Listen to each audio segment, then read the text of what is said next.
Okay, எங்கள் videos உங்களுக்கு பிடிச்சிருந்துச்சுன்னா லைக் பண்ணுங்கள், ஷேர் பண்ணுங்கள், சப்ஸ்கிரைப் பண்ணுங்கள். அதுக்குள்ளே சொல்லிட்டேன். நம்ம சேனல் போடுற லட்சணத்தில் இப்போயே சொன்னால் தான் உண்டு. ஸோ காய்ஸ், இன்றைக்கி நம்ம பொரிச்சுக்கோழி எப்படி பண்ணலான்னு பார்ப்போம். இந்த பொரிச்சக்கோழி இருக்குங்களே, இது நீங்கள் வந்து பிரேக்ஃபாஸ்ட்க்கு சாப்பிட்லாம், லஞ்சுக்கு சாப்பிட்லாம், பெட் டைமுக்கு கூட சாப்பிட்லாம். இது எல்லாருக்குமே பிடிக்கும். முக்கியமாக குழந்தைங்களுக்கு ரொம்ப ரொம்ப பிடிக்கும்.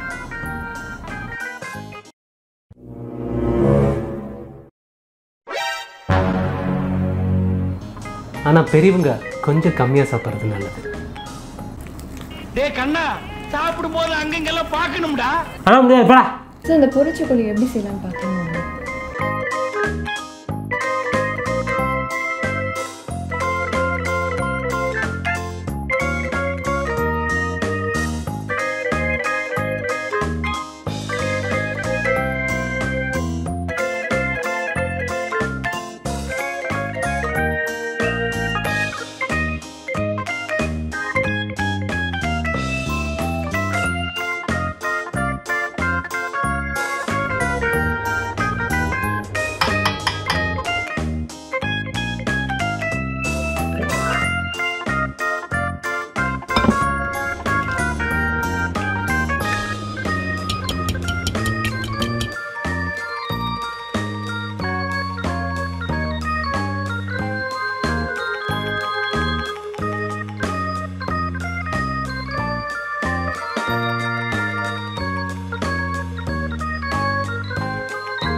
மாவு மிச்சமானா என்ன பண்ணணும்னு நினைக்கிறீங்க? கொட்டலாம்னு நினைக்கிறீங்களா? நோ.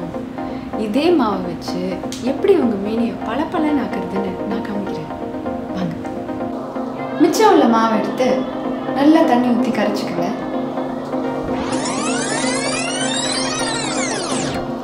அப்புறம் இதை அப்படியே பொத்துனாப்புல இப்படி இப்படி இப்படின்னு போடுங்க.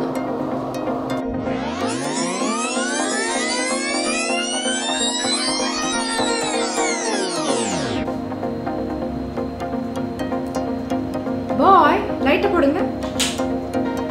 தேங்க்யூ.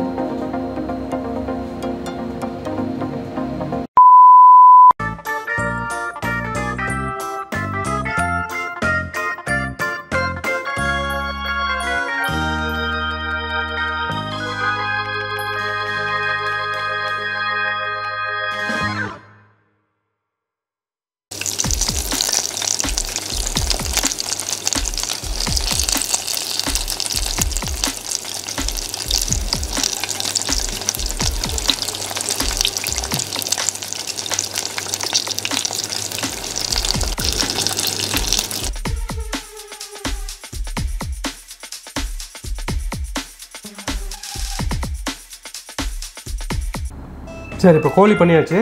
டேஸ்ட் எப்படி இருக்குன்னு பார்ப்போம்.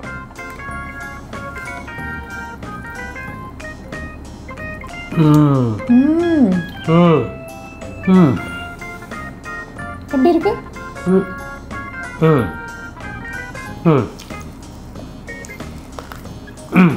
எப்படி இருக்கு? கன்றாவியாக இருக்குது.